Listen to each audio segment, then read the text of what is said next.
están recogiendo, creo, de los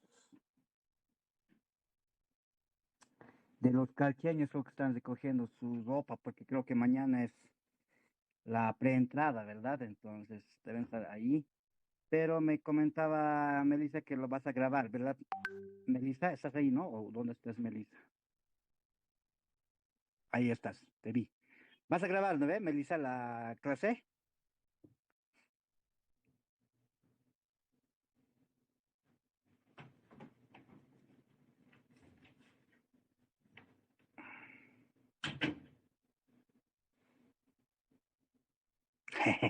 Ya, no debe tener micrófono. Bueno, de todas maneras, si es que no pueden hablar, voy a habilitar el chat, me habilitaré el chat para poder ver sus mensajes. Ahí está, ya lo tengo habilitado. Si es que no pueden hablar, me mandan por ahí el mensaje porque voy a requerir que estén con sus calculadoras de todas maneras, aunque tal vez hoy ya no usemos algunos cálculos. Tal vez, vamos a ver, chicos, si hacemos algún tipo de cálculo o no realizamos ningún tipo de cálculo. Pero si es que hiciéramos algún tipo de cálculo, voy a pedirles por favor que estén ahí con su calculadora para y me dicten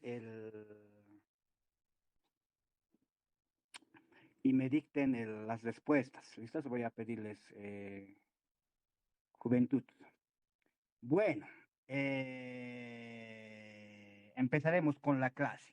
Bueno, chicos, estábamos en esa parte del estado sólido y les había indicado de que hay esa figura de la aplicación. Si lo han descargado, se han dado cuenta que es sumamente sencillo de manejar esa aplicación. Solamente es para poder ver la configuración 3D de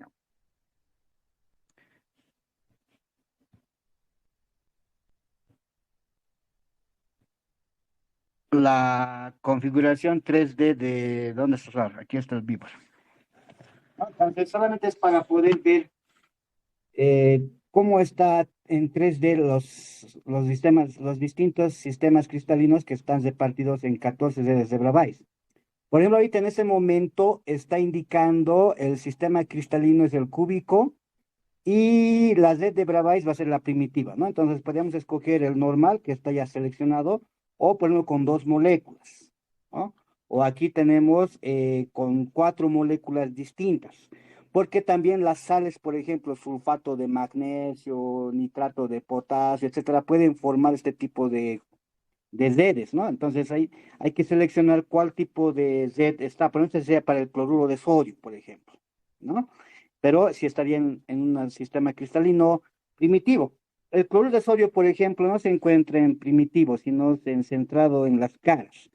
Entonces, pero estas son variaciones simplemente. Lo que vamos a usar va a ser obviamente el normal, el que tuviera un punto reticular nada más, sin otros puntos reticulares adyacentes. Si le hacemos ahí, le colocamos crear y fíjense, este será el sistema cristalino cúbico simple, ¿no? Ahí pueden manejar y verlo de manera 3D. Ahora aquí lo que me puede ver es, por ejemplo, puede ir añadiendo más celdas unitarias. Esa es una celda unitaria. Ahí ponemos son cuatro celdas unitarias, ¿no? Fíjense, podemos desdotar y tratar de ver. Los planos reticulares se las ve dependiendo de cómo yo me ubico. Pero ahí sería un plano reticular. Ahí vamos a tener un plano reticular. Pero si lo manejo de manera diagonal, por ejemplo, este sería otro plano reticular. Entonces, los planos reticulares depende del observador dónde queda ubicado. Entonces, podemos ir aumentando más. Por ejemplo, aquí ya serían de 3 por 3 9 9 por 3 de 27 celdas unitarias, ¿no? Pero todos en estado primitivo, ¿no? O sea, configuración primitiva sería, ¿no? Entonces, eso chicos. Ahora, en el sistema cristalino cúbico les dije que el primitivo y también aquí están las otras, centrado en el cuerpo y centrado en las caras, ¿no? Entonces le colocamos centrado en el cuerpo con un punto reticular, entonces fíjense aquí, lo que les indicaba, justo a la mitad, en el centro de la celda unitaria está un punto reticular, ¿sí? Ahí está el punto reticular. Entonces puedo aumentar más celdas unitarias, ¿no? Porque las celdas unitarias obviamente van a estar desglosadas en múltiples, no solamente una, ¿no? Entonces, fíjense, así estaría, se podría ver de manera 3D más o menos una celda cúbica centrada en el cuerpo. Este es centrado en el cuerpo. Y así podemos ir ampliando cada vez más y poder ubicar los planos reticulares, por ejemplo, ¿no? Para que nos tengamos una idea de cómo se va manejando esto en 3D. Luego tenemos el centrado en las caras, ¿no? El centrado en las caras también les dije que justo en la cara, en el centro de la cara de cada lado del cubo se encuentra un punto reticular. Ahí está el punto reticular, ¿no? Entonces, más o menos esta es la distribución en una celda cúbica centrada en las caras. Entonces, podemos hacer con 9 celdas unitarias y así más o menos se vería. Ese es el modelo más compacto, ¿no? Es el modelo más compacto que tiene muchos más planos reticulares que se pueden ir visualizando. ¿Listo? Eso, chicos. Y obviamente ahora si quiero cambiar el sistema cristalino, pues aquí tenemos el cúbico, el tetragonal, ortodómbico, romboédrico, hexagonal, monoclínico, triclínico, etcétera, etcétera, ¿no? Entonces podemos ir jugando todas las características. Aquí, por ejemplo, las longitudes me está dando en Armstrongs, de 4 Armstrongs. A, B y C deben ser de la misma longitud para que sea cúbico. Los ángulos internos alfa, beta, gamma deben de ser de 90 grados, como habíamos quedado. Entonces, por ejemplo, el tetragonal es una base por altura, ¿no? O sea, la base es la misma, pero la altura es distinta, ¿no? Ese sería un tetragonal. Si lo viéramos de manera primitiva, pues es esta, ¿no? La base obviamente es cuadrada, pero la altura ya es distinta, ¿no? Entonces, este sería un sistema cristalino tetragonal, ¿no? Y el tetragonal solamente hay dos, les decía, el primitivo y el centrado en el cuerpo, ¿no? El centrado en el cuerpo, obviamente una partícula justo en la mitad, en el centro del tetragonal, ¿no? Y esas serían las dos únicas que tiene el sistema cristalino tetragonal. El ortodómbico les había dicho que tiene 4, entonces ahí están los 4 primitivos, centrado en el cuerpo, centrado en las caras y centrado en los lados, o en este caso, como dice, centrado en la base. Pero más se le conoce como centrado en los lados. Entonces el primitivo, aquí nos dice que la longitud, por ejemplo, de A es 3 Armstrongs, de B es 5 Armstrongs y de C 6 Armstrongs. O sea, todos los lados son distintos y los ángulos internos siguen siendo los mismos, ¿no? Entonces aquí todos los lados son distintos. Este sería un primitivo ortodómbico. Y centrado en el cuerpo, por lógica, uno justo en el centro de este ortodómbo, ¿no? Y centrado en las caras, pues en cada cara de este ortodómbo está un punto reticular, ¿sí? Y finalmente el que les dice el centrado en los lados, o en este caso que dice centrado en la base, pues en la base solamente se colocarían los puntos reticulares en la mitad, arriba y abajo, pero que no contiene en las otras caras, ¿no? Entonces el ortodómico tiene 4 redes de Bravais.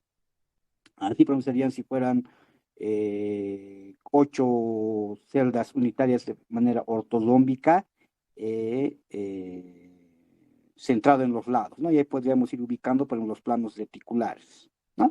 Entonces, eso, chicos, lo que se va viendo, lo que los había mostrado. Entonces, para que ustedes los puedan ir viendo, los pueden ir chequeando acá, ¿no? Aquí, por ejemplo, tenemos los ángulos internos son distintos de 90. Eso, si quieren, podemos ir cambiando. Podemos, porque los ángulos internos, la clave es que sean distintos, pero que sean iguales, ¿no? Por ejemplo, puedo colocar 75, pero que todos sean 75, por ejemplo, yo puedo jugar así, y voy a tener el romboédrico, ¿no? El romboédrico. Es un poquito más difícil de graficar, pero ese sería un romboédrico. Y ahí si fueran 8.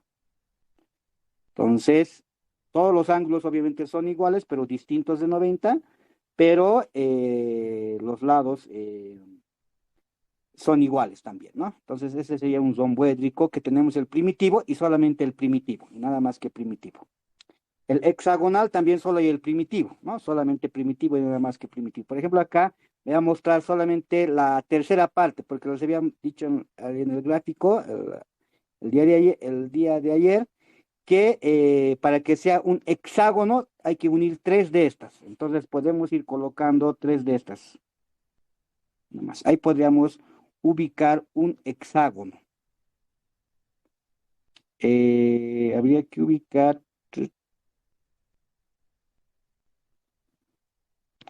entre tres de estas cuadrículas, ir ubicando el hexágono, ¿no? Pero esa sería una figura hexagonal, ¿sí? Y el hexagonal, obviamente, solo tenemos el primitivo, nada más, ¿no? Y ahí podemos ubicar los planos reticulares. En el hexagonal solamente tenemos el primitivo. Luego el monoclínico, pero es el triclínico. El monoclínico, ayer habíamos quedado que tenemos dos, el primitivo y centrado en los lados, o en este caso centrado en la base, ¿no? Entonces ahí también nos dan las características. Dos ángulos son de 90, pero el otro ángulo es distinto de 90, ¿no? En este caso me está haciendo 60. Yo puedo ahí modificar, si quisiera ponerle 45 grados, por ejemplo, puedo jugar y ir graficando mi figura monoclínica, ¿no? Esta es mi figura monoclínica, que ayer les había graficado más o menos. Hoy no puedo hacer el traslado 3D. Oye, es que yo quiero que se vea cómo lo hicimos. No me deja. Siempre se va al otro lado. Ya, de todas maneras, este es el gráfico que hicimos ayer. Dentro de una figura tetragonal lo hemos incluido este gráfico, ¿no? Solamente modificando uno de los lados.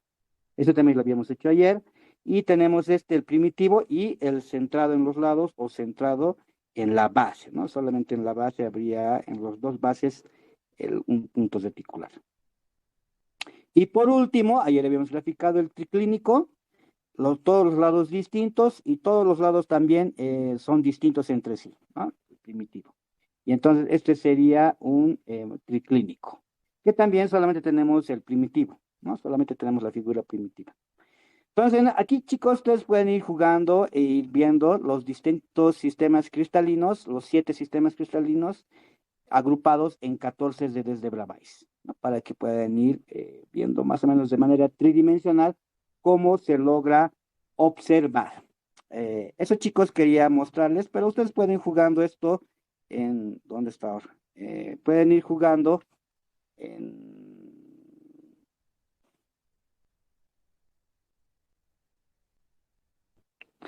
Pueden ir jugando con la aplicación. Solamente es para poder ver de manera 3D cómo podemos ir graficando estos sistemas cristalinos. Eso es, chicos, lo que ayer había tratado de mostrarles, ¿ya?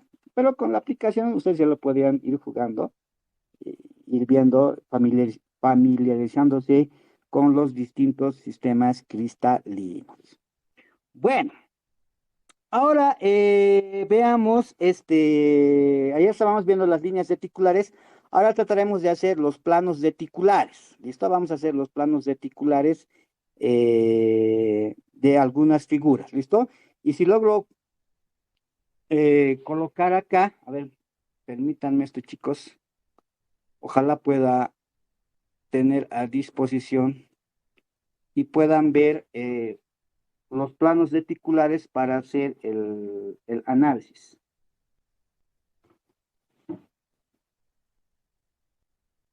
Eso me olvidé.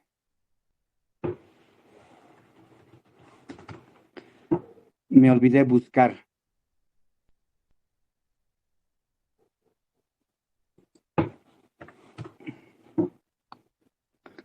Ajá. A ver, por aquí esperemos encontrar una imagen y mostrarles cómo son los planos reticulares.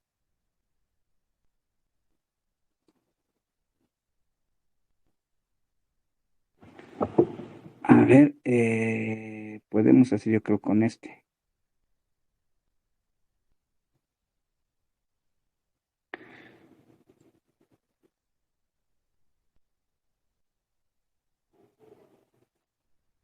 Ya, les voy a mostrar unos gráficos para que los grafiquemos luego y les explique cómo se hacen el análisis de los planos reticulares. A ver, les voy a compartir esta. esta página. ¿Cómo lo hago? Ya me he olvidado, chicos, los datos que me manejó. Ahí está. Aquí está. Quiero compartirles esto.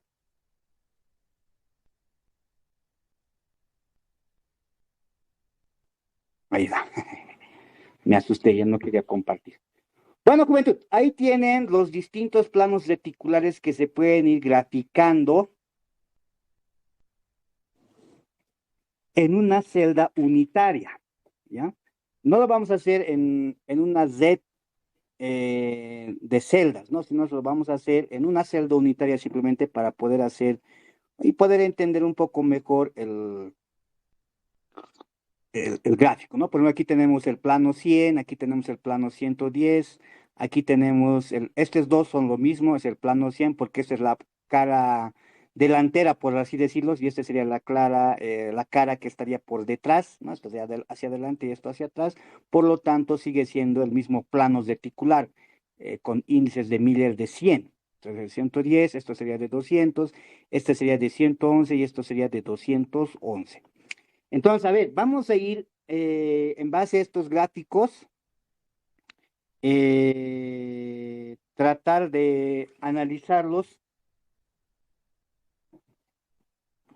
¿Por qué este, por ejemplo, es plano, estos dos son planos 100? ¿Y por qué este es 110 y esto es 111, este es 200, este es 211, etcétera, etcétera, ¿no? Que se van colocando los distintos índices de Miller en un plano reticular dentro de una celda unitaria. ¿Listo? A ver, eso chicos, vamos a intentar ahora en este momento, vamos a tratar de hacer.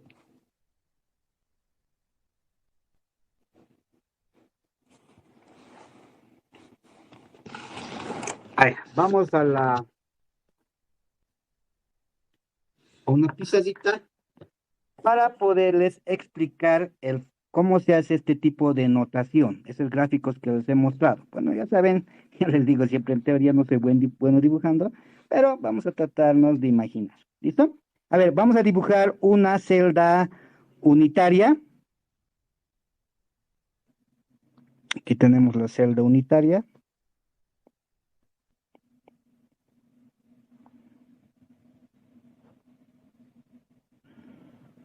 Ahora, vamos a graficar un plano, esos planos que hemos colocado como 100 o como 110, una de esas nos vamos a hacer. ¿Listo? Entonces, bueno, lo voy a pintar de color rojo y vamos a hacer este plano. Todo este plano vamos a determinar qué es, porque este que estaría en el costado derecho, por así decirlo, es el mismo que estaría en el costado izquierdo. Es el mismo plano, ¿ya? Es el mismo plano. Ahora, no olviden que nosotros hemos hecho la convencionalidad de que en este sentido va a ser A en X,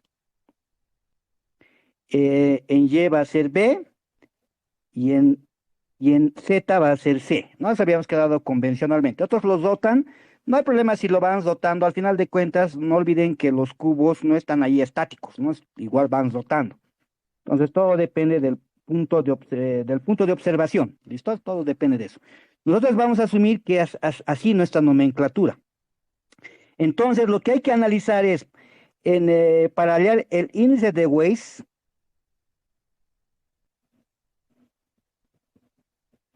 es las distancias entre planos reticulares en cada eje, en el eje X, en el eje Y y en el eje Z.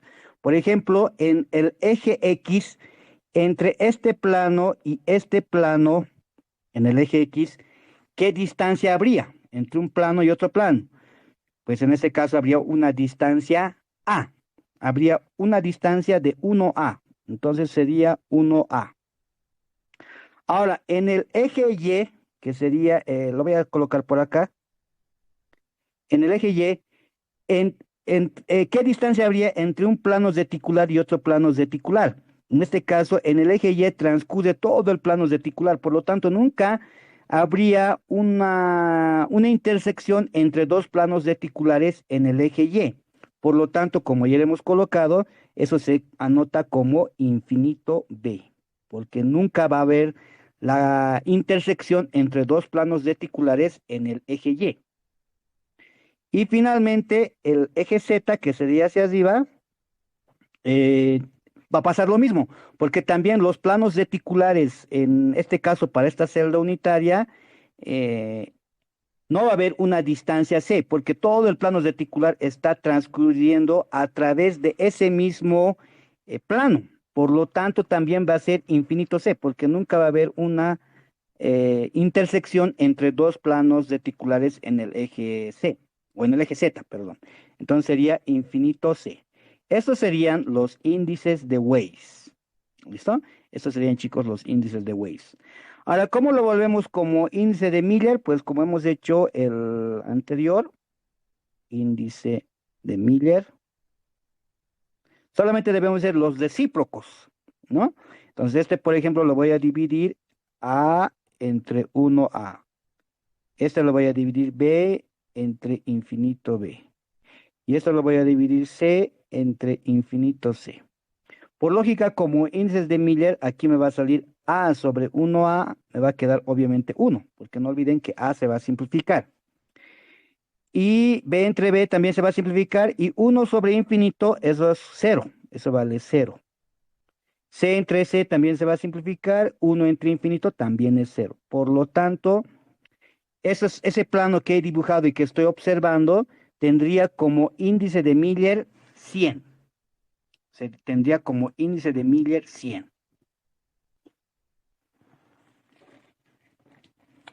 Ahora, ¿cómo haríamos de otra manera si hiciéramos otro tipo de planos reticulares? Estos planos están en el gráfico que les he mostrado hace un momentito.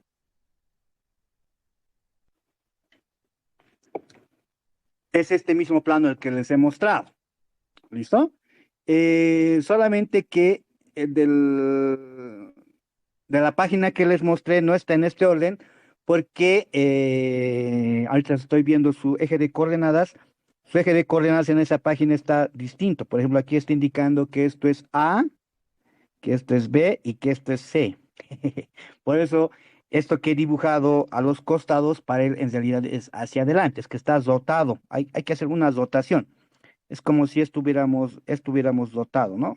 Hubiéramos hecho una breve rotación y A hubiera quedado acá y B hacia el otro lado, ¿no? Entonces C va a quedar lo mismo. Habría una rotación de perspectiva, ¿no? Entonces, nosotros podemos quedar de acuerdo que vamos a usar esta y no las otras perspectivas porque habría varias maneras de poder rotar ese mismo eje. De todas maneras, es el mismo gráfico, solamente que está rotado en ese eje. ¿Listo?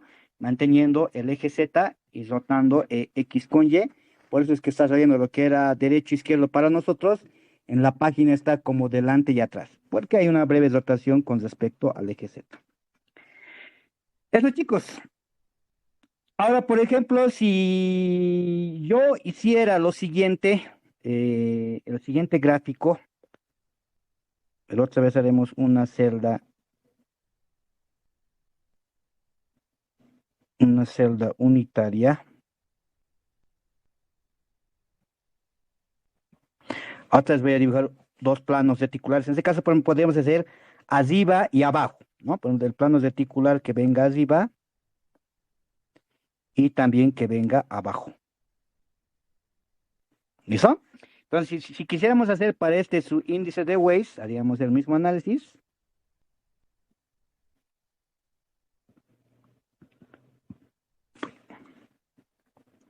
El índice de Weiss, por ejemplo, sería en el eje X, ¿no? Si tomáramos en esta distancia para hallar A, el plano transcurre a través del eje X. Por lo tanto, no va a haber intersección entre dos planos o distancia entre dos planos. No va a haber distancia entre dos planos. Por lo tanto, como no hay distancia entre dos planos y es el mismo plano, le colocamos infinito A. En B, que habíamos quedado de acuerdo que va a ser esta,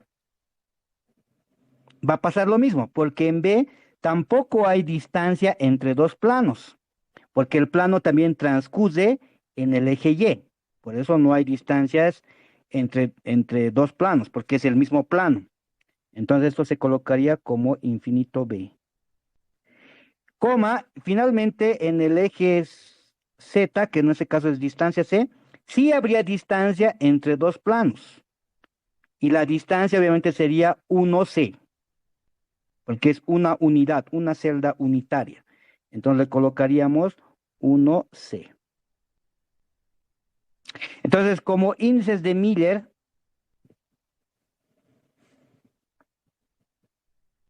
ese tendría, va a valer 0, este va a valer 0 y este va a valer 1. Entonces, en sistemas cúbicos, en sistemas cristalinos cúbicos, el 100 es lo mismo que 001. Lo anotaremos acá. En sistemas cristalinos cúbicos, el índice de Miller 100 es lo mismo que el índice de Miller 010 y es lo mismo que el índice de Miller, no tiene coma, no tiene que tener coma los índices de Miller, que 001. ¿Por qué en los sistemas cristalinos cúbicos vale lo mismo índices de Miller 100, 010 y 001? Porque como las distancias entre A, B y C es la misma, y si voy rotando, ya sea en el eje X o en el eje Y o en el eje Z, estos planos reticulares van a ser el mismo. Por ejemplo, entre los dos que he dibujado ahorita, habría que hacer una rotación en el eje Y.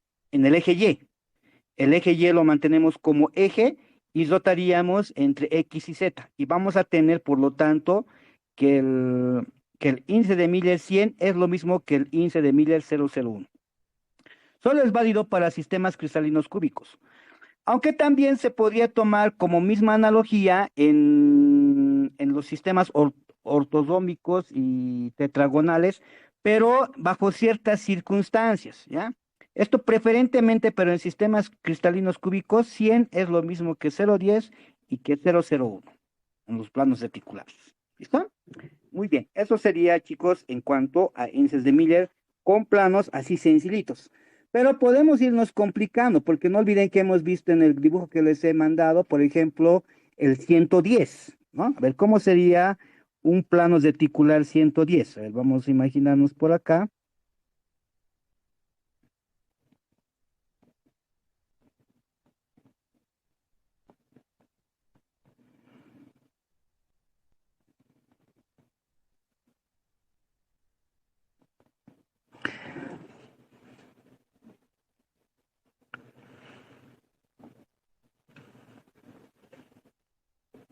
Vamos a hacer un corte, un plano diagonal. ¿Listo? Vamos a hacer un plano diagonal. El plano diagonal, por ejemplo, puedo hacer en este sentido. Diagonalmente de aquí hasta aquí. Y entonces ese sería mi plano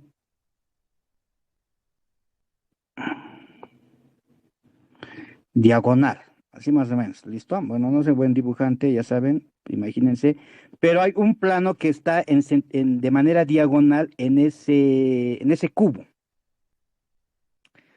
Entonces, tenemos que hacer igual, tienen que imaginarse que hay una traslación al lado derecho y al lado izquierdo, y arriba y abajo, adelante y atrás. Hay otra celda unitaria. Entonces hay que hacer imaginándonos que hay otra celda unitaria por desplazamiento para poder hallar las distancias A y B. Por ejemplo, en este caso, si yo hiciera para hallar el índice de Weiss,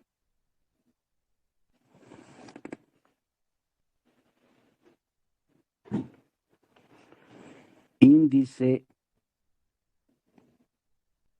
de Weiss, en A, por ejemplo, si este va a ser en el eje X, va a ser A, habría una distancia de 1A, porque este plano diagonal con la otra celda unitaria, que más o menos estaría por acá, es que eso ya es difícil dibujar, ¿no? Porque de manera tridimensional, pero imaginémonos que aquí hay otra celda unitaria, que igual hay que hacer otro corte diagonal, el plano debe ser consecutivo, un plano diagonal, entonces aquí va a haber un plano diagonal también, aquí. Entonces, en el eje X, obviamente la distancia entre dos planos va a ser 1A, ¿no? Entonces, la distancia en el eje X entre dos planos, la distancia que los va a separar es de 1A. Ahora, en B, por ejemplo, que sería en este sentido, en el eje Y, En el eje Y, que sería B, habría que hacer lo mismo. Fíjense, de aquí lo voy a demarcar de color azul. Entre aquí habría un punto, no, de color azul no conviene, de color lila. Aquí habría un punto reticular y aquí habría otro punto reticular. Entre este punto reticular y este punto reticular, que es parte del plano, en el eje Y, también la distancia entre dos planos es de 1A. Entonces, perdón, en este caso sería 1B. La distancia es de 1B. Ahora, en el eje Z, que sería esta, que sería en el eje Z o las distancias C, pues es el mismo plano, es el plano consecutivo eh, de las distintas celdas unitarias, tanto atrás, adelante, arriba y abajo, adelante y atrás. Por lo tanto, como no se intersecta, no hay una distancia entre dos planos en el eje Z, porque es el mismo plano, entonces se coloca infinito C. Entonces, como índice de Miller,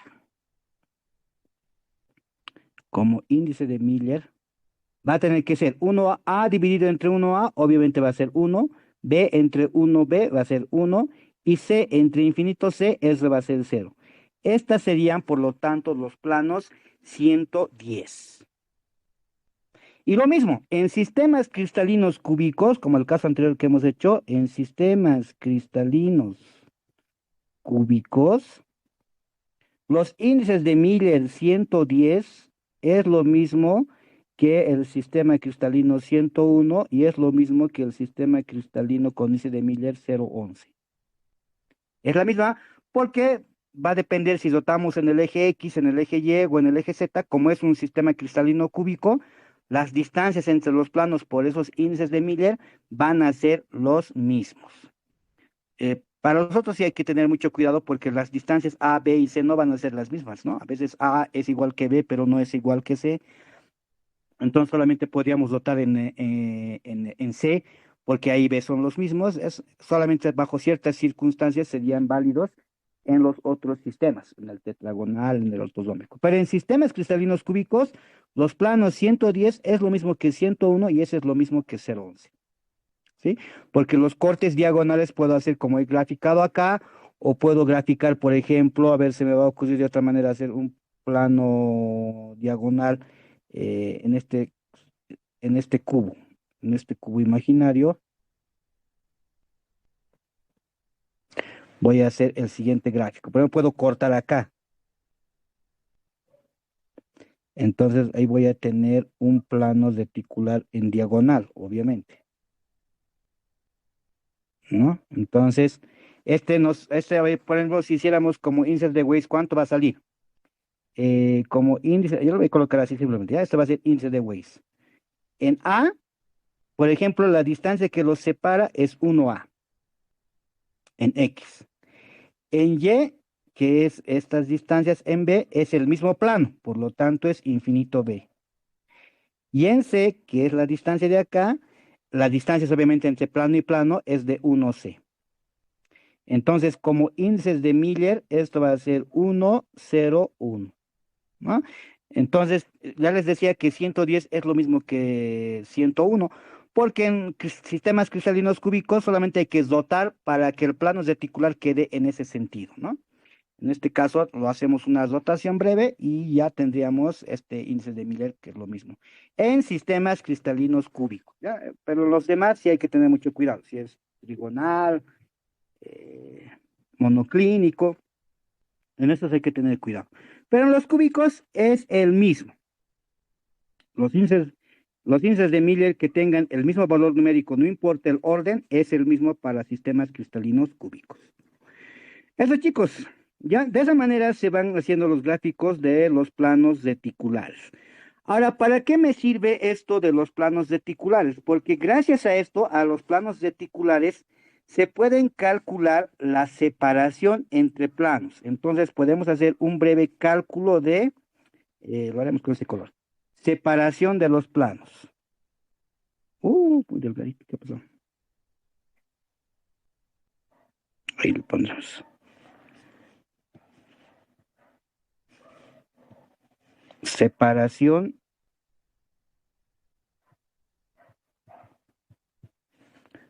de los planos.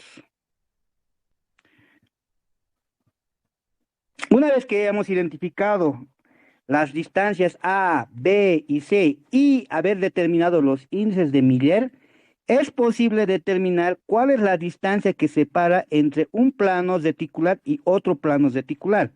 Y la formulita que se deduce es la siguiente, que nos dice que la inversa de esa distancia al cuadrado es igual por eso hay que saber cuánto valen los índices de Miller.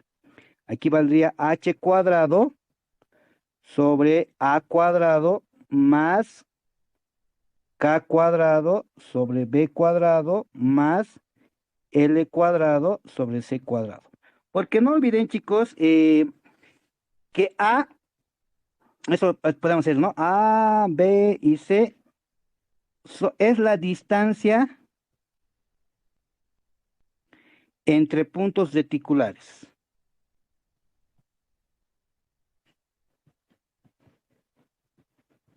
Que llegarían a formar parte del plan. Entonces, A es en el eje X, ya hemos quedado, B en el eje Y y C en el eje Z. Para nosotros, ¿listo? Otros libros pueden tomar otro tipo de diferenciación. Y HKL, obviamente, son los índices de Miller, ¿no? El índice de Miller, por eso vienen sin separación de comas. Por ejemplo, aquí tendríamos que este es H, K y L, ¿no? H valdría 1, K valdría 0 y L valdría 1. Y de esa manera podríamos calcular la distancia entre distintos planos reticulares, conociendo las distancias entre puntos reticulares A, B, C y su respectivo índice de Miller para cada plano. Esa es la manera como se va determinando. Ahora, vamos a resolver, a ver, un ejercicio. Esto sí he visto, chicos, que se tiene en Atkins. A ver, vamos a ir por lo tanto a ver a Atkins. Luego vamos a buscar también en Chan. Debe tener también igual ejercicio. Pero ahorita tengo a la mano Atkins. Iremos a la parte de ejercicios. Solamente que lo tengo en medio físico, entonces tengo que... ahí está. Ejercicios. Vamos a ver, resolveremos los primeros, yo supongo que deben estar. A ver,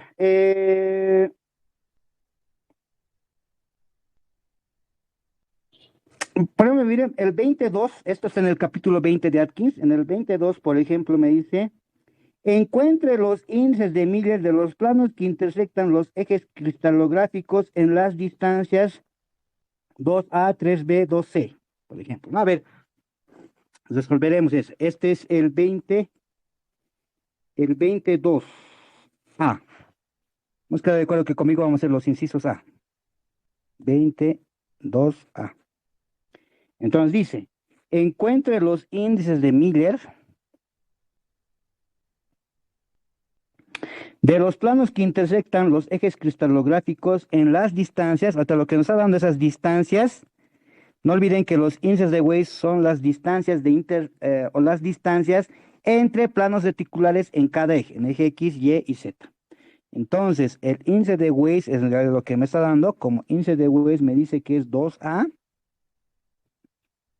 3B y 2C. Bueno, lo primero que debemos de hacer, ya saben, es hacer sus recíprocos. Entonces, A sobre 2A, B sobre 3B y C sobre 2C. Si hiciéramos eso, A se va a simplificar, pero me va a quedar un medio. Aquí me va a quedar un tercio. Y aquí me va a quedar 2. Entonces, para que salgan números enteros, para que salga un número entero, tendríamos que multiplicar por... perdón, el de arriba, ¿por qué he colocado 2? Perdón, chicos, perdón. Este sería un medio. No sé si simplificamos, va a quedar un medio, por lógica. Así. Entonces, para que queden no así en decimales o en fracciones, sino números enteros, lo que debo de hacer es multiplicar a todos por 6. Lo voy a multiplicar a toditos por 6. Y eso me va a dar como resultado el índice de Miller. El índice de Miller, por lo tanto, va a ser 6 por un medio, va a ser 3. 6 por un tercio va a ser 2 y 6 por un medio va a ser 3. Entonces, el índice de Miller va a ser 323. Sí tenemos esas distancias 2A, 3B, 2C. Y así tendríamos el índice de Miller. Eso está en el ejercicio 22A, por ejemplo. Ahora sí, el 23A, por ejemplo, es la distancia entre planos reticulares, lo que les mostré ahorita en la fórmula. Si vamos al ejercicio 23A, dice lo siguiente. Calcula la separación de los planos, ahí tenemos los distintos planos. Vamos a ir haciendo por partes. Por ejemplo, podemos usar el 111. Y el otro más haremos, el 200, el 211 también haremos. Por aquí lo vamos a colocar. Yo creo que aquí vamos a gastar. Estos ya son índices de Miller, ¿ya? Estos ya son índices de Miller. Y haremos con 100. A ver, chicos, van a sacar sus calculadoras, ¿ya? En un cristal en el cual la celda unidad cúbica, ¿no? Entonces me dice que es celda unidad cúbica, o le pondremos celda cúbica, tiene 423 picómetros de lado. Entonces, para que sea cúbico, A debe de ser igual que B, eso debe ser igual que C, y esa distancia dice que es de 432 picómetros. 432 picómetros. Entonces, pues usamos la formulita, ¿no? Que les he mostrado hace un momento. Tengo que 1 sobre la distancia al cuadrado es igual a h al cuadrado sobre a cuadrado más k cuadrado sobre b cuadrado más l cuadrado sobre c cuadrado. Entonces la distancia obviamente es la incógnita, entonces va a ser 1 sobre la distancia al cuadrado será igual a h. H pues vale 1, K también vale 1 y L también vale 1, porque no olviden que estas distancias son HKL, ¿no? Esto sería H, esto sería K y esto sería L. Entonces ya tengo los valores HKL por los índices de Miller. Entonces aquí obviamente sería 1 al cuadrado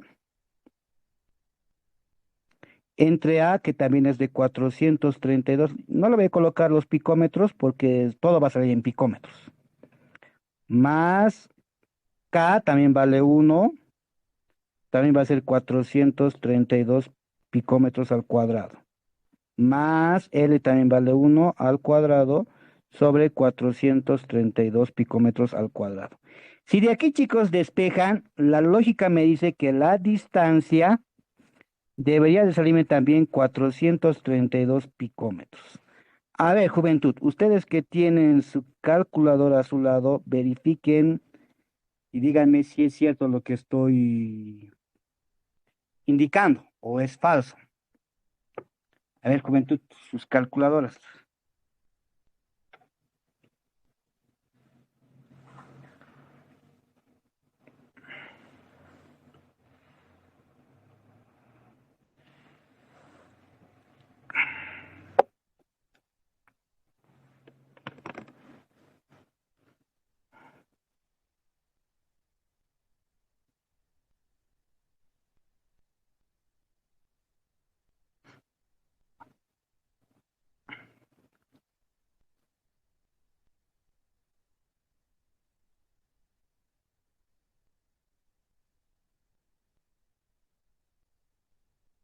Aunque no, ¿no? Creo que estoy mal. Perdón, chicos. No saldría 432. Mi lógica está mal. Porque sería 432 al cuadrado entre 3 y todo eso sacar la raíz cuadrada. ¿Cómo es, chicos? Mi cálculo mental está mal. Me olvidé dividir entre... Ah, no, creo que sí está bien. A ver, 432, 1 más 1 más 1 va a ser 3, pues 1 más 1 más 1 va a ser 3. Invierto. Sí, chicos, estoy mal. No es 432. A ver, díganme cuánto es. Está mal mi cálculo mental. Sus calculadoras juventud, que es de ustedes, ya despeja directamente.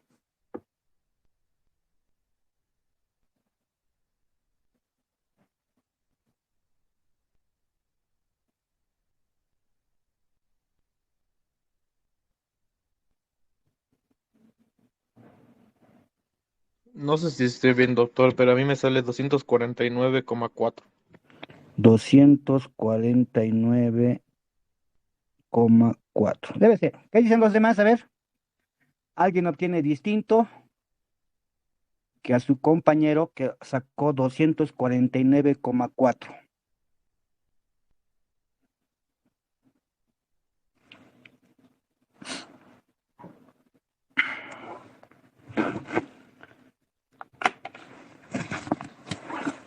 ¿Qué dicen, chicos? ¿De acuerdo o no de acuerdo?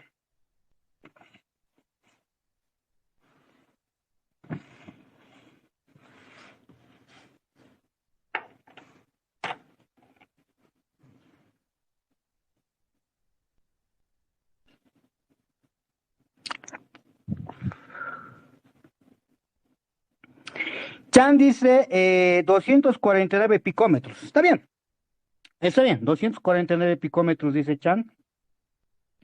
Si te salió 249,4, está perfecto, ¿no? Está lo que nos dice el libro de Chan. Y lo mismo, juventud, haríamos para el índice de Miller 211, ¿no? Hacemos lo mismo, juventud. Aquí le vamos a colocar 1 sobre la distancia al cuadrado será igual a. No olviden que esto es h, esto es k y esto es l. Entonces, esto sería 2 ahora, 2 al cuadrado. Aquí sería 432 al cuadrado. Más, aquí sería 1 al cuadrado. 432 al cuadrado. Más 1 al cuadrado. 432 al cuadrado. De ahí, chicos, despejan y hallan la distancia. Y de acuerdo a Chan, deberían de obtener 176 picómetros. A ver, juventud, resuelvan el ejercicio y digan si es cierto lo que indica Chan.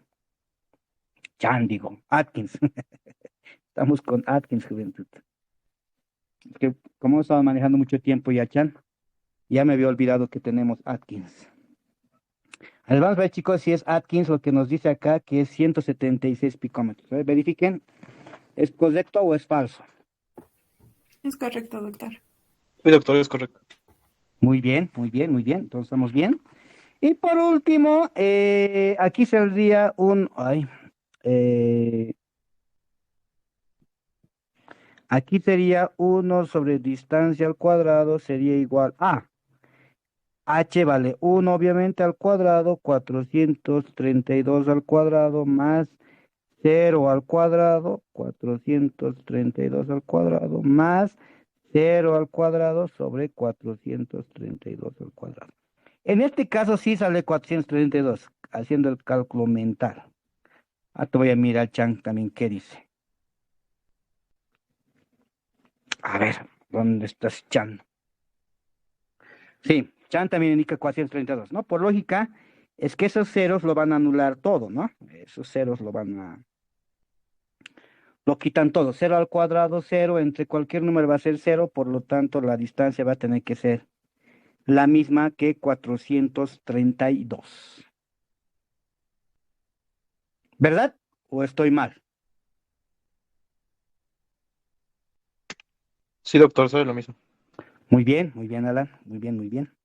Entonces, así de facilito, chicos, es manejar esta formulita de la distancia entre planos reticulares. A ver, vamos a ver si sigue siendo igual de distinto. Estamos en el 3, a ver, el 4, no sé si, BRAC, 5. Sí, lo demás ya es BRAC. Todavía no hemos visto BRAC. A ver, ahora vayamos a Chan. Vamos a ver qué dice Chan. A ver, ¿dónde estás, Chan?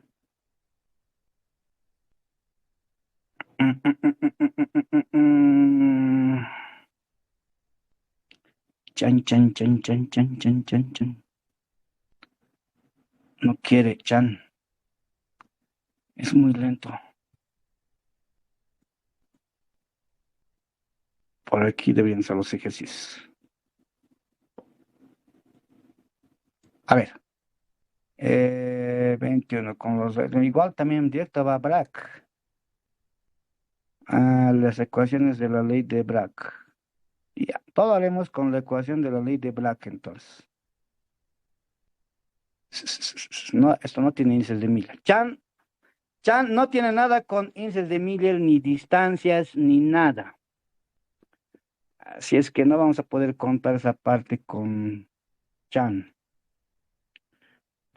Pero sí nos va a servir. Sigo haciendo una lectura veloz. Por ahí hay algún con índices de Miller, pero creo que no hay con índices de Miller en ningún sentido. No tiene. Entonces, chicos, continuaremos con el tema, pero la fórmula de poder calcular la distancia entre, entre dos, entre dos planos reticulares es esta, ¿ya? Esta es la manera como se calcula la distancia entre planos reticulares, conociendo las distancias A, B, C y conociendo los índices de Miller. El siguiente subtítulo lo haríamos con la difracción de rayos X y nos vamos a saltar a la ley de Bragg. Entonces, este era el subtítulo 2, por lo tanto, iremos al subtítulo número 3 y le vamos a nombrar ley de Bragg. Vamos a analizar la ley de Bragg.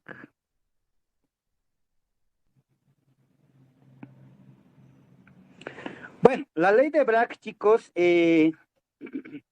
hace este esquema interesante para poder calcular y determinar por difracción de rayos X. Hay que hacer esta es la técnica que han manejado el papá y el hijo Bragg para la difracción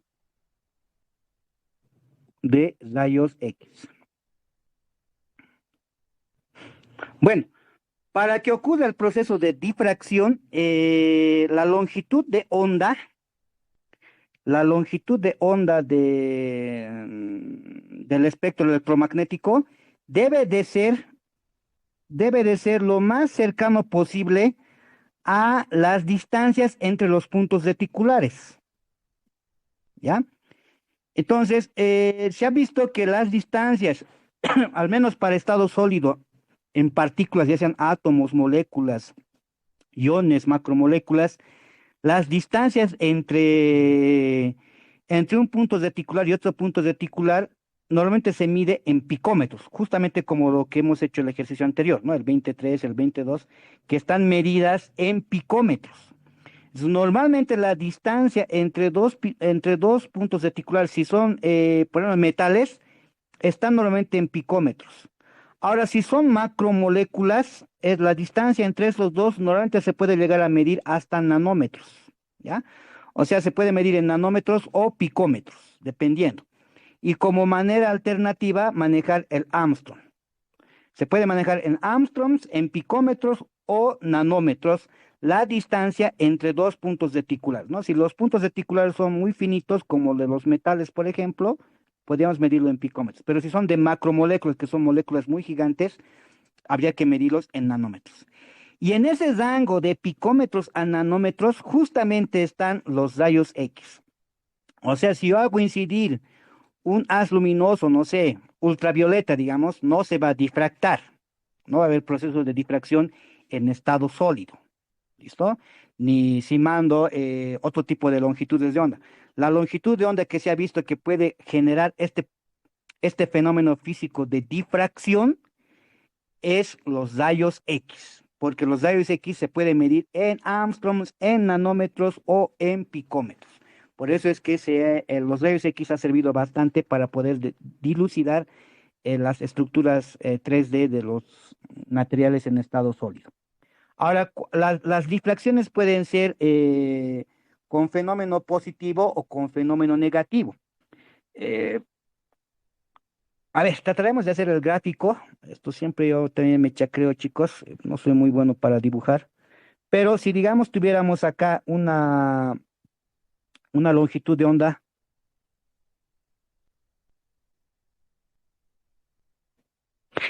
y hacemos entrar en contacto con otra que tuviera la siguiente característica,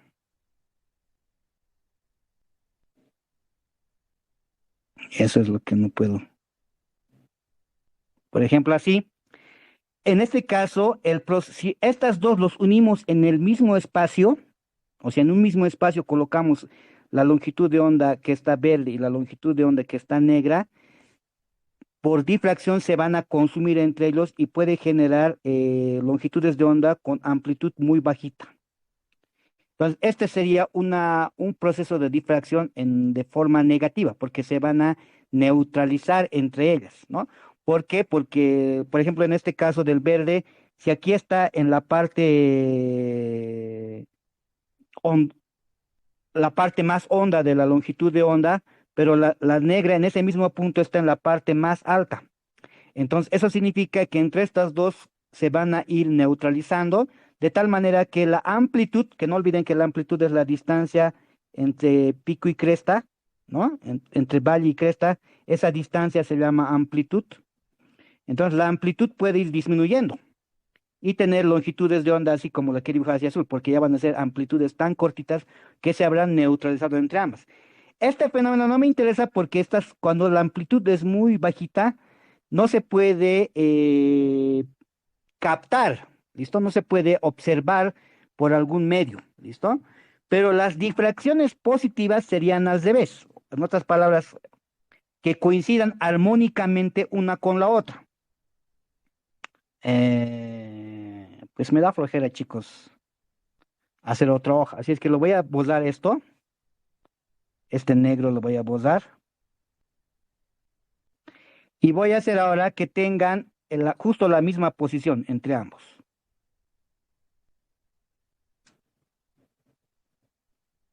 Entonces, si ambos van a armonizar, ¿saben qué va a ocurrir?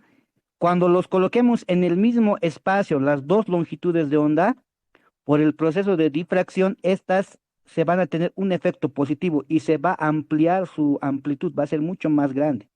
Y eso sí es observable, va a haber un efecto positivo. Entonces, lo que buscamos es que las longitudes de onda puedan tener en armonía ambas para que se pueda amplificar y se pueda de alguna manera decepcionar esa longitud de onda. ¿Listo? Eso es lo que buscamos. Ahora, la difracción, lo mismo que como un fenómeno físico, la difracción, igual como han visto, deflexión y refracción, en este caso lo que nos habla es lo siguiente. Si yo tuviera dos planos reticulares, que ahora los voy a volver como líneas reticulares, pero en realidad son planos reticulares. Lo que voy a dibujar aquí, estos van a ser mis planos reticulares. Aquí tengo un plano reticular, aquí otro plano reticular y aquí otro. Parecen líneas reticulares, pero aquí lo aclararemos que son planos reticulares, porque lo estoy viendo de un costado, ¿ya? Parecen líneas reticulares, pero son planos reticulares. Y obviamente en los planos reticulares están contenidos los puntos reticulares, ¿no? Entonces aquí hay un punto reticular, aquí hay otro punto, etcétera, ¿no? Aquí hay otro punto. Entonces ahí están los puntos reticulares, que ya sea un sistema cúbico, tetragonal, un cúbico primitivo, un cúbico centrado en las caras, eso ya es cuestión de ir analizando. Pero esos planos reticulares obviamente contienen sus puntos reticulares. Entonces, ¿qué es lo que va a pasar? Si yo por alguna manera voy a enviar aquí un haz luminoso con una determinada longitud de onda, en este caso preferentemente rayos X, porque la distancia entre esos puntos reticulares se mide en nanómetros o se mide en picómetros. Por lo tanto, para que haya el proceso de refracción, debe tener la longitud de onda la misma que las distancias. Entonces, si yo, digamos, hago coincidir un haz luminoso, pero que esté en el rango de los rayos X, que va a coincidir acá, este se va a refractar. A ver, un proceso de refracción. Y lo mismo va a pasar con el mismo ángulo, obviamente se está mandando. Si yo voy a colocar acá,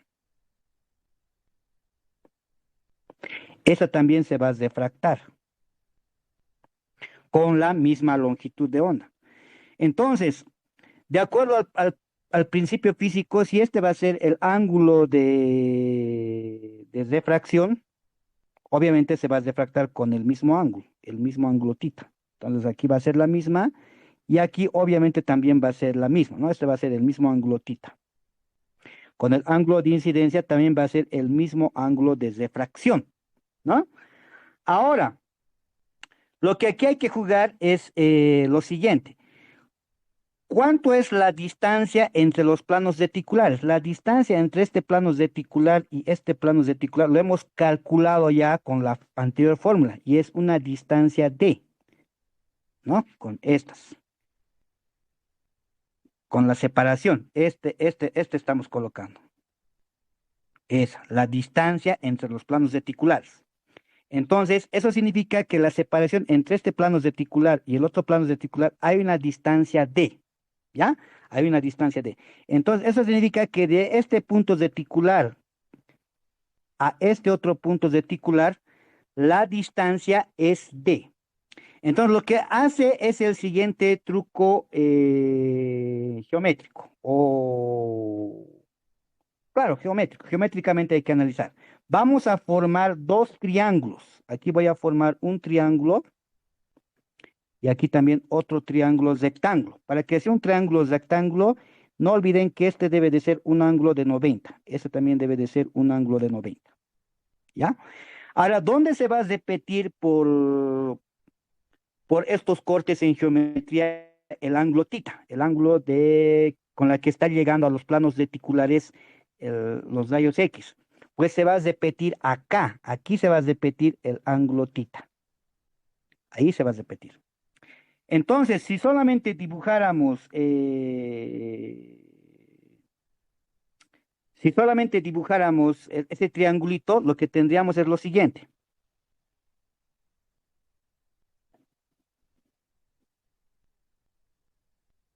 No olviden que es 90 grados. Este es el ángulo tita.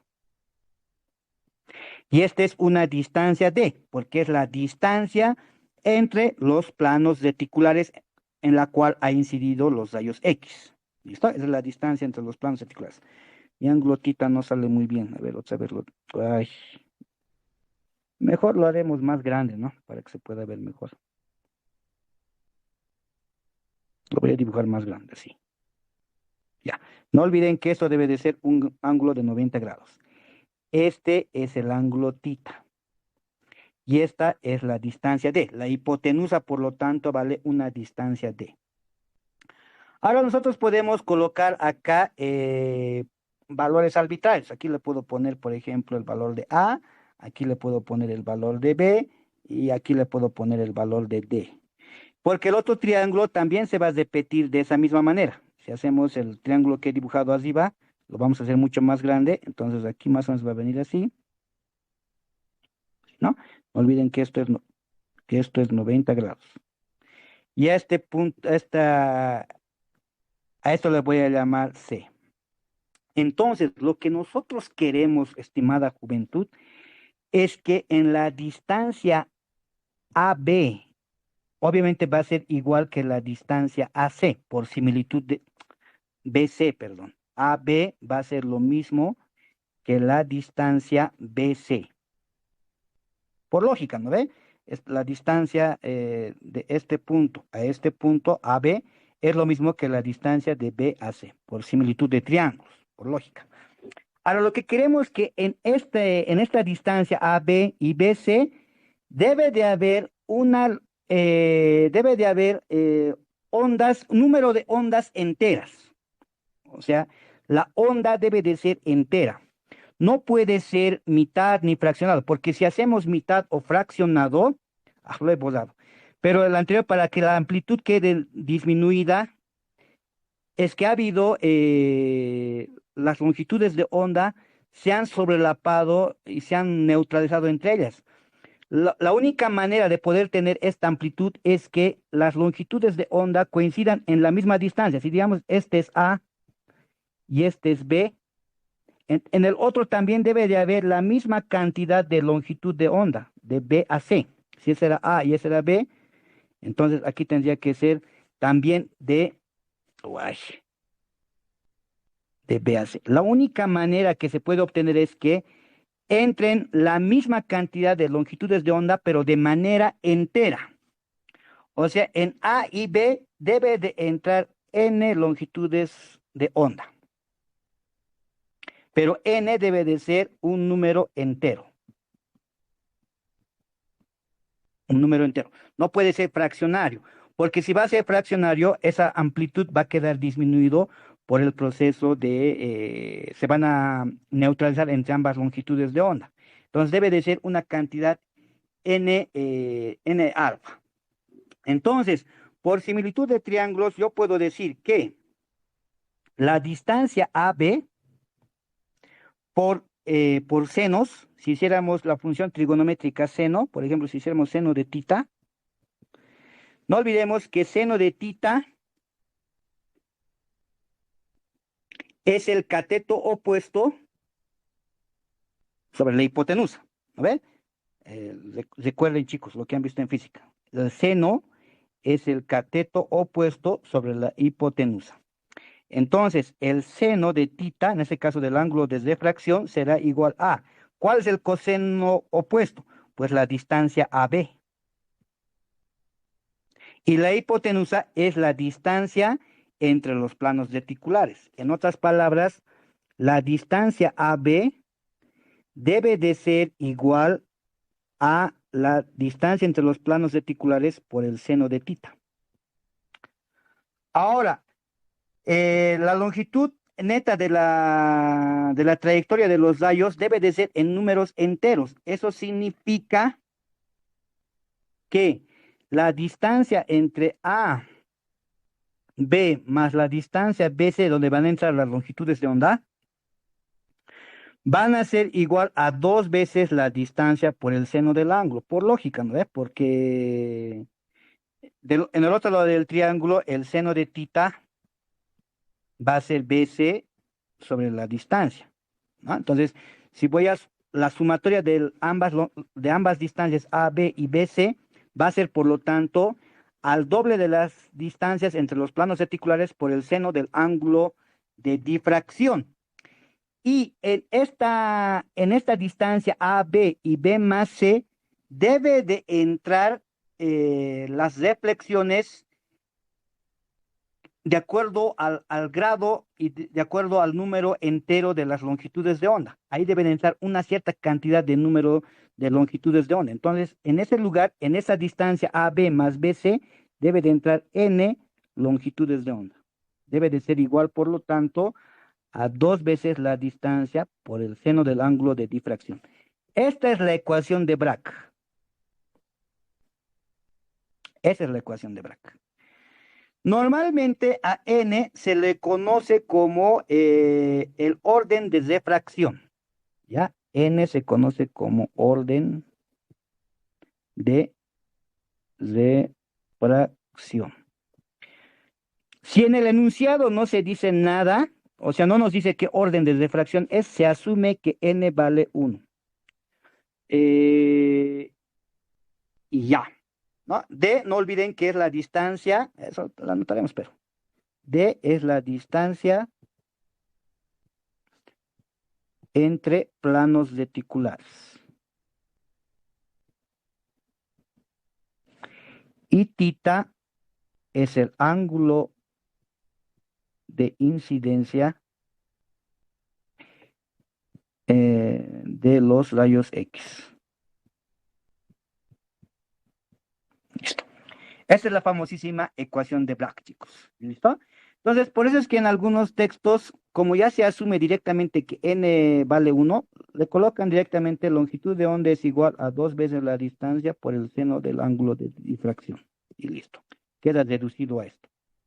Ahora, salvo que les diga, es de segundo orden de refracción o es de tercer orden de refracción, porque entonces habrán entrado, lo que se prefiere acá es que entre una longitud de onda nada más, y que no me esté entrando dos, tres, porque si me van a entrar dos longitudes de onda, por ejemplo acá, si me van a entrar dos o tres longitudes, es que ha estado muy inclinado, y si ha estado muy inclinado, es lo más probable, de acuerdo al ángulo de difracción, que haya tenido que entrar hasta la capa más profunda.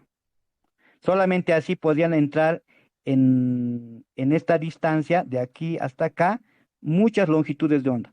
Pero normalmente si tiene un ángulo de difracción muy buena, aquí solamente debería de entrar una longitud de onda. Entonces, por eso preferentemente en cuanto al orden de refracción, n se toma como 1, porque ahí son las mejores medidas y observaciones que se tiene en un difractómetro de rayos X.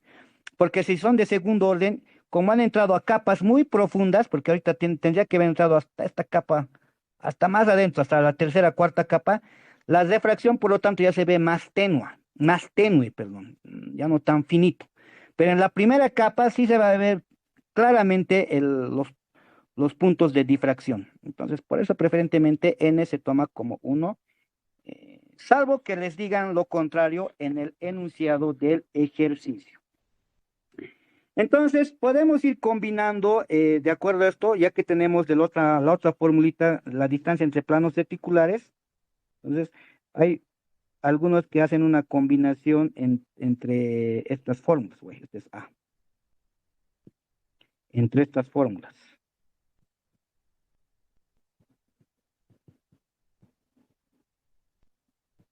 Entonces, hay algunos ejercicios muy interesantes que mezclan los índices de Miller con los índices de refracción, etcétera, y eso también los podemos ir analizando paulatinamente. Pero pueden combinar estas dos fórmulas para resolver algunos ejercicios que seguramente deben estar en algún enunciado.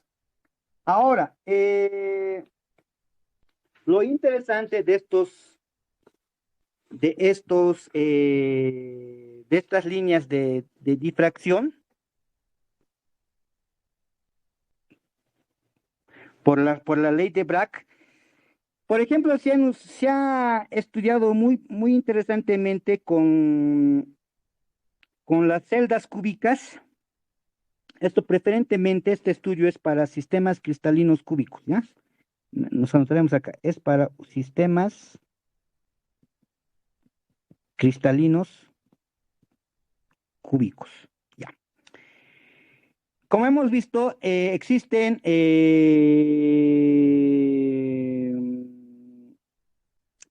tres redes de Bravais en el sistema cristalino cúbico. Tenemos el primitivo, el centrado en el cuerpo y el centrado en las caras, ya.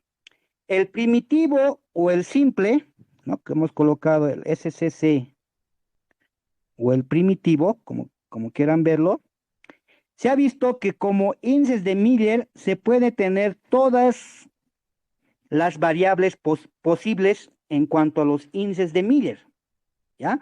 O sea, si en la difracción ocurre en un índice de Miller de 100, puede ocurrir también la de 110, también la de 111. No estoy colocando el 010 y el 001 porque ya hemos visto que ese es lo mismo que 100. Hace un momento les dije, ¿no? Aquí. Por ejemplo, acá. Aquí está. 100 es lo mismo que 010, es lo mismo que 001. Entonces, ¿para qué vamos a hacer una redundancia de índices de Miller? Solamente le colocamos 100, 110, 111. Después se puede tener las demás variaciones, por ejemplo, la próxima que tendríamos un poquito más inclinado, tendríamos como índices de Miller de 200, luego tendríamos de 210, luego tendríamos obviamente de 211, y así se va jugando, chicos. 220. El 221, por ejemplo, tiene la característica de ser lo mismo que el plano 300. Ya te les voy a explicar por qué. 310, después, ¿qué más habría? A ver, 311, 322, etcétera. Ya me voy a detener ahí. Pero estos tendrían como índices de Miller todos los posibles, se puede dar en un sistema cristalino cúbico simple. Pero no así en un sistema cristalino cúbico centrado en el cuerpo, por ejemplo, o o centrado en las caras. A ver, haremos en el cuerpo, que nosotros hemos tomado el BCC. ¿Y cuál era la nomenclatura con las letras? Ah, ya me he olvidado. Bueno, pero ustedes tienen este va a ser el sistema cristalino centrado en, en el cuerpo. Para determinar el índice de Miller que sí puedes refractar con los rayos X, se tiene una formulita que nos dice que solo es posible si la sumatoria de HKL, si sumamos H más K más L,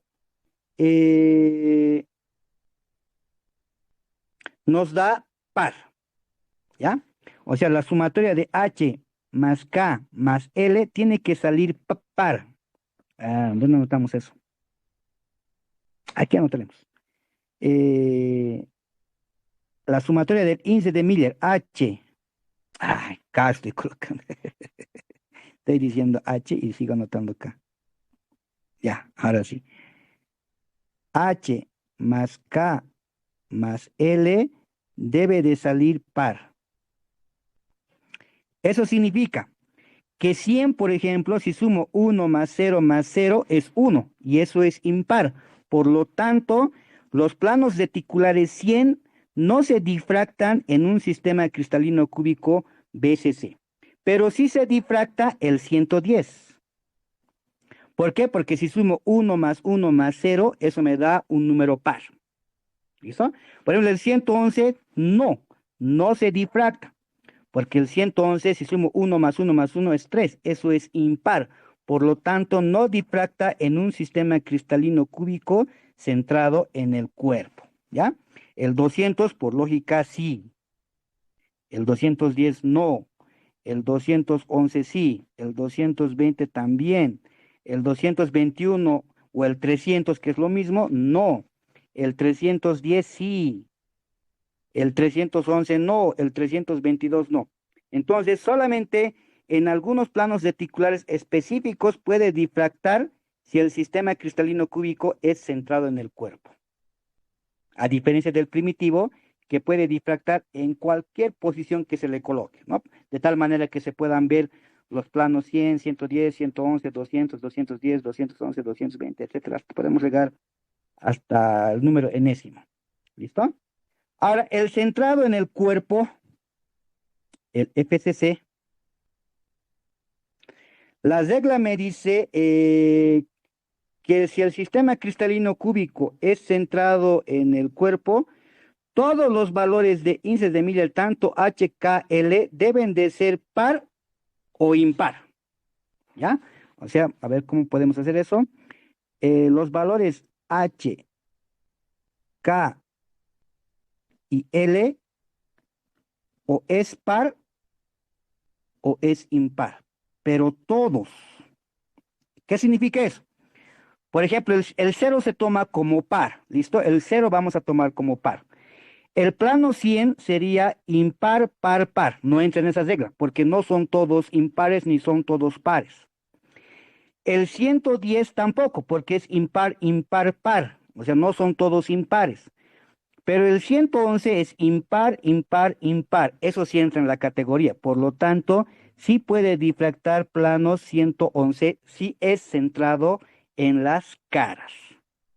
¿Listo? A ver, el 200 también, porque el 200 es par, par, par. Entonces también podría difractar con rayos X, ¿no? 210 no, porque es par, impar, par. 211 tampoco. 220 sí, porque es par, par, par. Y etcétera, ¿no? A ver, 221 no, 310 no, el 311 también, porque es impar, impar, impar, ¿no? 311 sería impar, impar, impar. 322 no.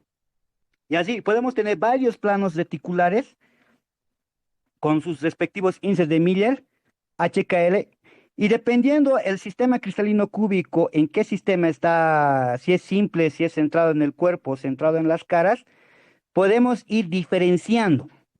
¿Listo? Podemos ir diferenciando.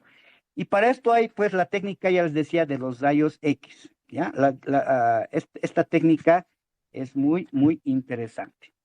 He visto estos patrones de difracción, estos se llaman los patrones de difracción, ¿ya? Esto le colocaremos acá, porque arriba ya no me queda campo. Patrón de difracción. He visto en el libro de Chan algún ejercicio con patrón de difracción. Ahorita mientras iba leyendo para el anterior ejercicio he visto, o me he imaginado. Me he debido imaginar. No, he debido ver en la parte de teoría. A ver, vamos a ir a la parte de teoría. ¿Dónde estás, Chan? He visto. Sé que he visto, chicos.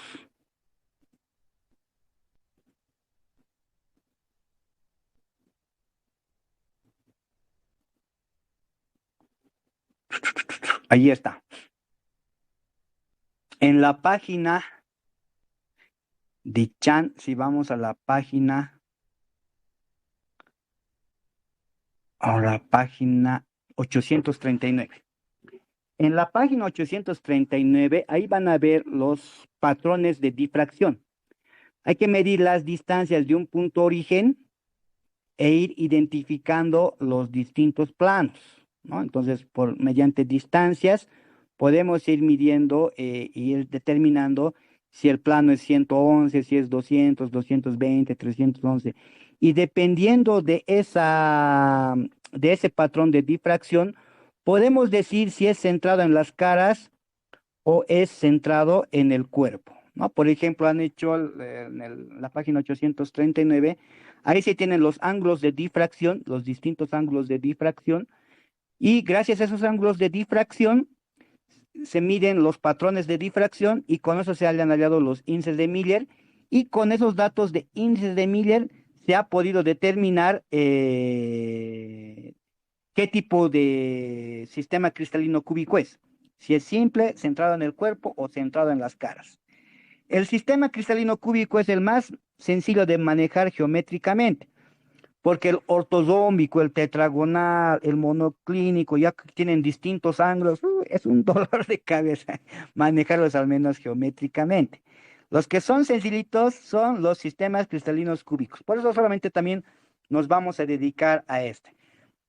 En la parte de ejercicios no está, pero sí está explicado en la página 839 del libro de Chan. Ahora a ver, voy a revisar en Atkins, creo que he visto ejercicios, pero vamos a ir a la parte de ejercicios. Creo que he visto en Atkins, al respecto, para que no quede dudas cómo se hacen esto de los patrones de difracción. Tampoco. Y ahora parece que nos hemos inventado.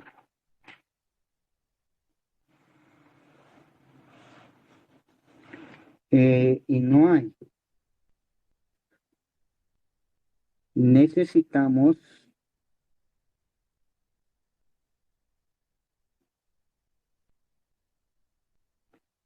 los patrones de difracción.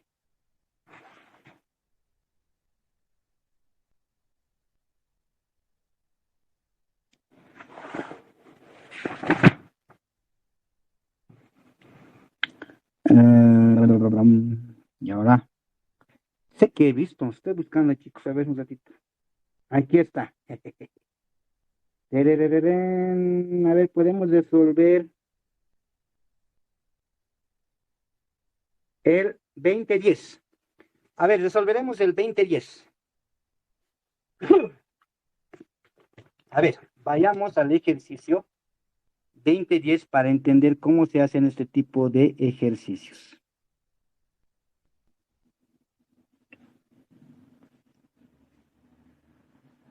Ya, ni modo, no me deja jalar. Ya, 20, ¿qué les dije? 2010. Ya, vamos al ejercicio 2010. Atkins, ya, estamos en Atkins. A ver, dice, una sustancia con una celda unidad cúbica, ya entonces ahí nos dice que es sistema cristalino cúbico. Entonces sí está fácil de analizar, porque cuando ya vuelvo a decirles ortosómico, tetragonal, ya es una serie de problemas para eso. Cúbico es el más simple de manejar. conocida produce reflexiones con radiación cobre, potasio, alfa, ¿no? Son lámparas que generan rayos X, ¿ya? Estos generan rayos X. Y nos dice que la longitud de onda que genera esa lámpara es de 154 picómetros. Esta es la longitud de onda de rayos X, ¿ya? Esto entra en la categoría de rayos X. En ángulos de incidencia D, entonces ahí nos dan ángulos de incidencia.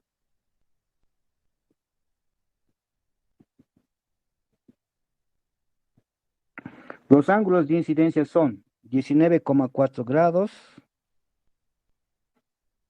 22,5 grados, 32,6 grados y 39,4 grados. Se sabe que la reflexión 32,6, o sea, esta, se debe a los planos 220. Este es con los planos 220. Indique las otras reflexiones. Ya, vamos a calcular para las otras reflexiones.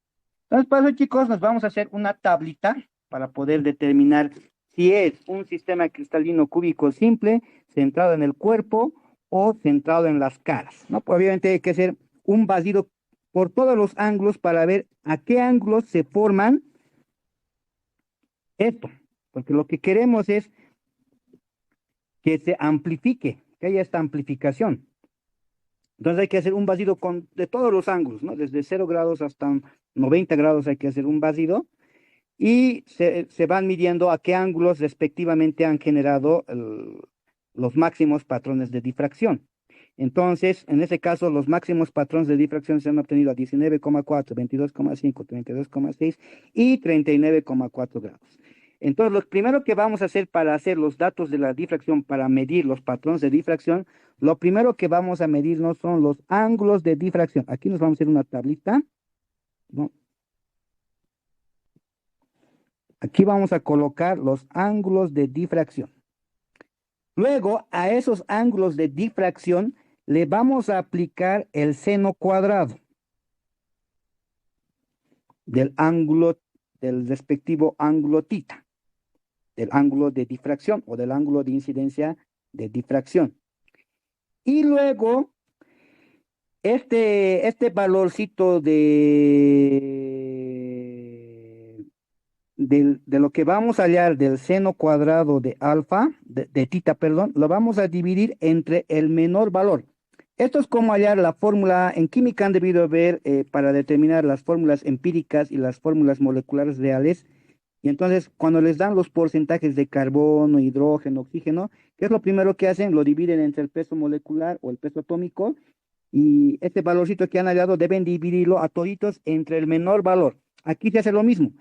De los valores que vamos a hallar del seno cuadrado de alfa, el menor valor debemos dividir a ese seno cuadrado alfa. Y en base a eso, vamos a hallar cuál es el índice de Miller HKL.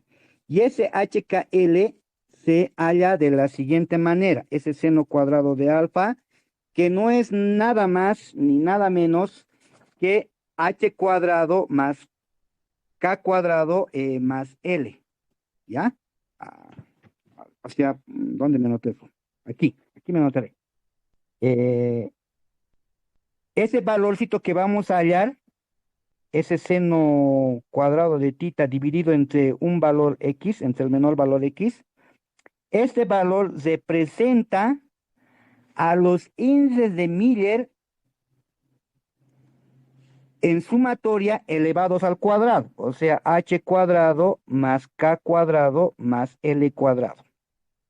Por ejemplo, de aquí nos podemos hacer, en esta tablita que nos hemos hallado, podemos hallar cuánto es H cuadrado. Eso, esta sumatoria de H cuadrado más K cuadrado más L cuadrado lo podemos colocar aquí, en esta fila. Por ejemplo, el de 100 sería 1 cuadrado más 0 cuadrado más 0 cuadrado, obviamente sería 1.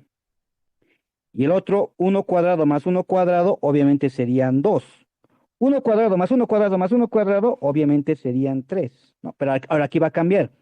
porque 2 al cuadrado es 4. Ahora, 2 al cuadrado más 1 al cuadrado es 5 en sumatoria.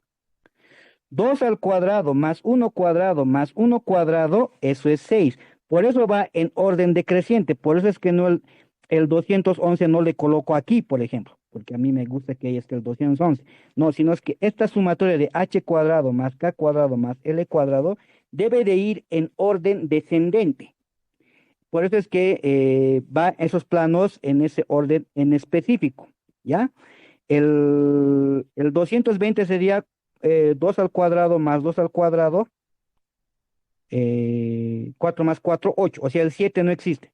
No hay manera alguna de obtener el número 7 con números enteros h cuadrado más k cuadrado más l cuadrado. O sea, h cuadrado más k cuadrado más l cuadrado, nunca vamos a poder obtener el valor numérico 7. Ustedes pueden hacer los intentos, todas las variaciones y combinaciones habidas y por haber.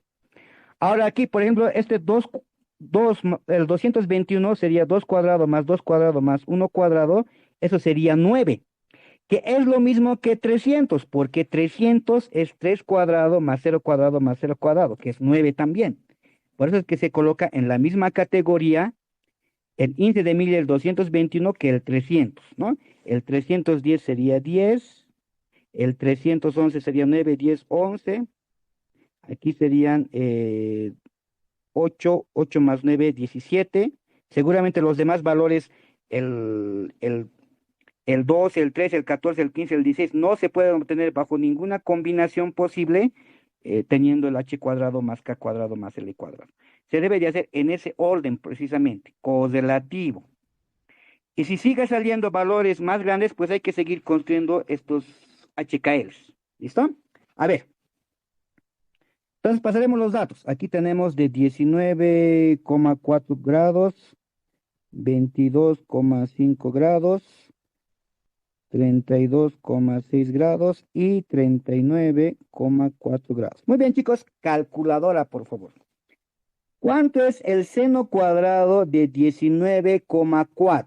Normalmente suele salir 0,0 o 0, algo. Me van a dictar con, por lo menos, con 4 cifras significativas, porque si lo vamos a redondear demasiado, vamos a perder muchos valores y el HKL nos va a salir muy distorsionado de lo que debería salir. En este caso, sí o sí, tienen que manejar 4 cifras significativas. A ver, chicos, ¿cuánto es el seno cuadrado de 19,4?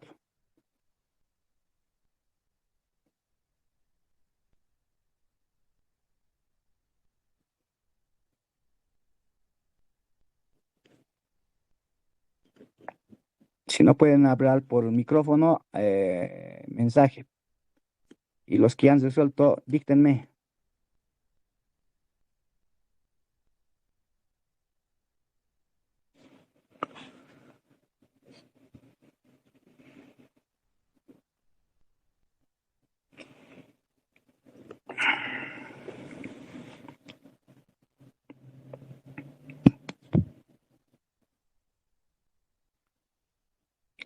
Chicos, ¿se han dormido o están ya bailando con los calcheños?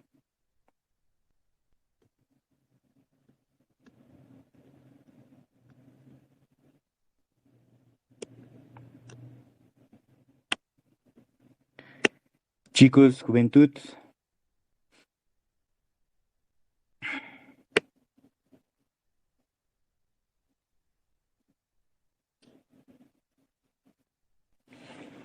Chicos, ¿están ahí o no están ahí? ¿Cuánto es el seno cuadrado de 19,4?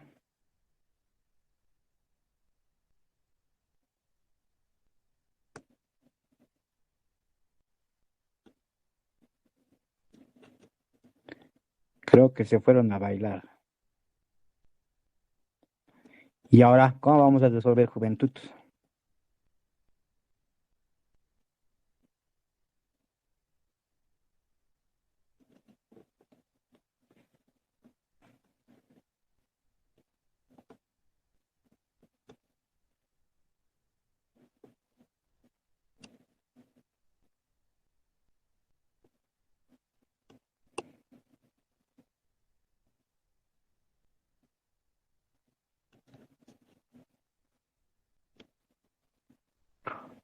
Juventud, ¿están ahí?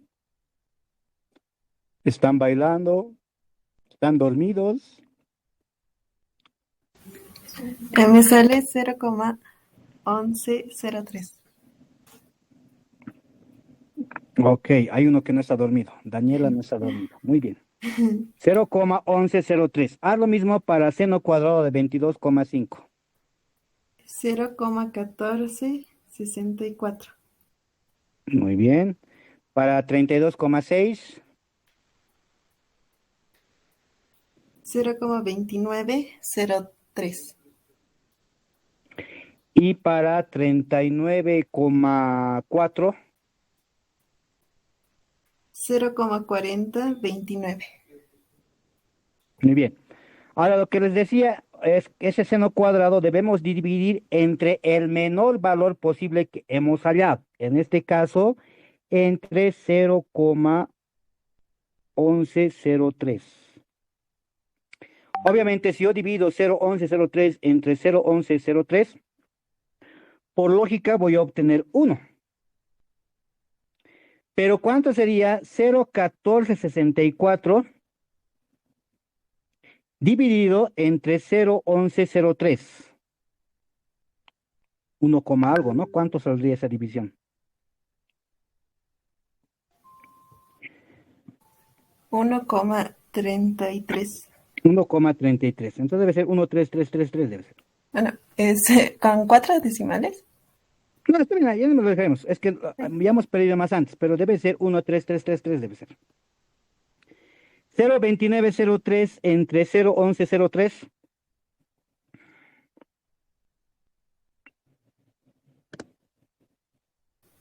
2,63.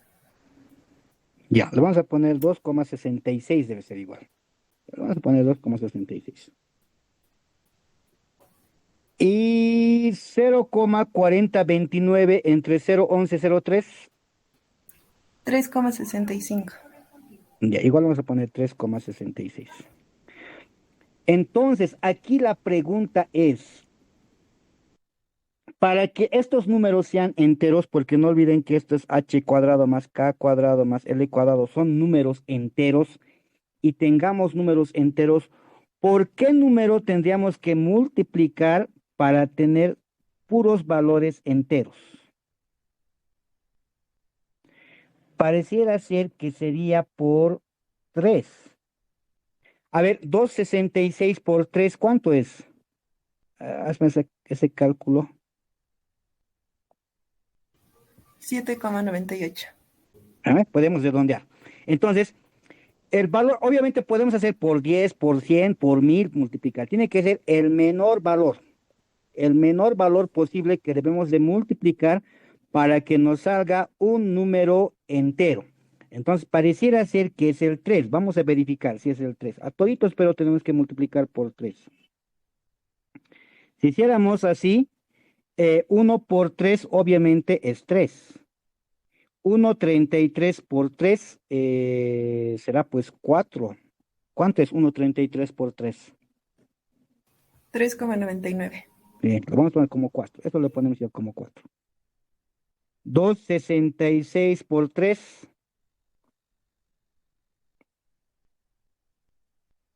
8. O 9. 7,98. Ya, 8 entonces. Y 366 por 3. 10,98. 10,98 sería 11.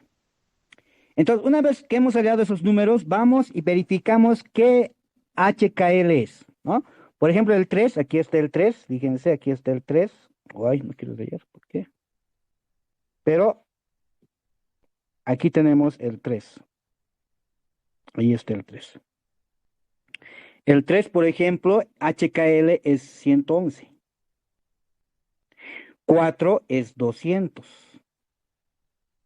8 es 220. Y 11 es 311. Y también en la pregunta, fíjense, se está corroborando, ese 32,6 era 220. Este 32,06, estamos verificando que realmente es 220. ¿no? Ahí teníamos una ayuda más. Pero el 32,6 grados como ángulo de refracción correspondía a un plano con índice de Miller 220. Entonces, fíjense, los índices de Miller que se han refractado son 111, 200, 220 y 311. Por lo tanto, ¿a qué tipo de red cúbica pertenecería? Por lógica, al centrado en el cuerpo, ¿no? Entonces, este es de un sistema cristalino cúbico centrado en el cuerpo, porque fíjense, tenemos el 111, tenemos el 200, tenemos el 221 y tenemos el 311, los primeros. No podemos saltar, porque obviamente correspondería también al sistema cristalino cúbico simple, pero como se hace un basido, en el basido no se ha visto ni 100 ni tampoco 110. Tiene que verse en el basido. Cuando se hace el basido por espectro por difracción de rayos X, perdón, cuando se hace el basido por difracción de rayos X, se hace desde 0 grados hasta 90 grados. Y en ese basido se observa a qué ángulos ha habido la difracción. Entonces, si hubiera sido primitivo o simple, se hubiera visto el de 100 y el de 110, pero no se ha visto. Y si hubiera sido centrado en el cuerpo, se hubiera observado 110, que tampoco se ha visto. Solamente se ha observado 110, 200, 220 y 311, lo cual nos llega a la conclusión de que es un sistema cristalino centrado en las caras. Y así se ha ido determinando de distintos metales, estimada juventud. Entonces acá en el libro de Atkins, por ejemplo, pueden ir practicando ustedes el 2010, pero inciso B, porque en el inciso B hace lo mismo. ¿Y dónde más he visto? Por ahí voy a buscar en algún lugar con ángulos de difracción, pero ustedes tendrían para practicar el inciso B. Y por ahí he visto en la parte de problemas numéricos el 24, por ejemplo, el ejercicio 24 de la parte numérica también. Y también el 25, ¿no? Ahí tenemos unos 3 ejercicios. El 25, el 28, por ejemplo, que maneja con esos ángulos de difracción para poder observar los distintos patrones de difracción. Entonces, Atkins sí tiene varios ejercicios que podemos ir afianzando al respecto. Esto lo vamos a continuar el día miércoles. Yo creo que aquí hemos terminado, chicos. El día miércoles vamos a continuar para ver la parte de... Un ejercicio más vamos a hacer con esa parte de difracción y luego ya entraríamos de lleno a algunos ejercicios más comunes. Bueno, juventud, que tengan una buena noche. No se olviden mañana el examen previo. Mañana tenemos examen previo del laboratorio. Y no he subido la guía. Ahorita voy a subir, chicos, bien que me he acordado. Ahorita, no, pero mañana van a bailar, ¿no? No, mañana va a ser, chicos, no va a ser posible mañana. Va a tener que ser al siguiente sábado. De todas maneras, el día lunes aún tengo que hacer el laboratorio de soluciones buffer el día lunes y el nuevo laboratorio empezaríamos el día miércoles. Por lo tanto, vamos a tener que hacer el siguiente sábado porque creo que mañana es la preentrada. A ver, ratifíquenme si es cierto eso o no es cierto. Algo así he escuchado que... Doctor, Dime, doctor Laura Melissa, no, mañana no es la preentrada, es el domingo. es el domingo. Sí, Ah, pero pero creo que van a estar afanadas van a esas cosas, estar, ¿verdad? sí, doctor, porque tengo entendido que mañana se va a recoger las poleras, entonces no sé a qué hora estarán. Ya, para no meternos en problemas y no me estén diciendo estábamos bailando y de paso usted nos está haciendo por puntos, entonces me van a echar doble culpa. Para que no estén echando doble culpa, lo suspenderemos el examen previo para el siguiente sábado, pero el día miércoles estamos empezando con el laboratorio, de viscosidad. Van a fijarse en el Moodle porque voy a colocar qué materiales deben de traer, ¿ya? Voy a colocar en el Moodle qué materiales deben de traer por grupo de laboratorio. Bueno, juventud, que tengan buena noche y nos vemos el día lunes, miércoles y viernes en laboratorio y en teoría. Y que bailen bien el día domingo, sin excesos, pero ya. Gracias, doctor. Y me ha preguntado si he grabado la clase. La he grabado, doctor, solo que estaba en la calle y no le podía responder. Ya, Melis, quedas perdonada. Ya, gracias, doctor. Anda fiestea nomás. Ya, doctor. Ya, hasta luego, doctor. Hasta luego. Bueno, chicos, buenas noches.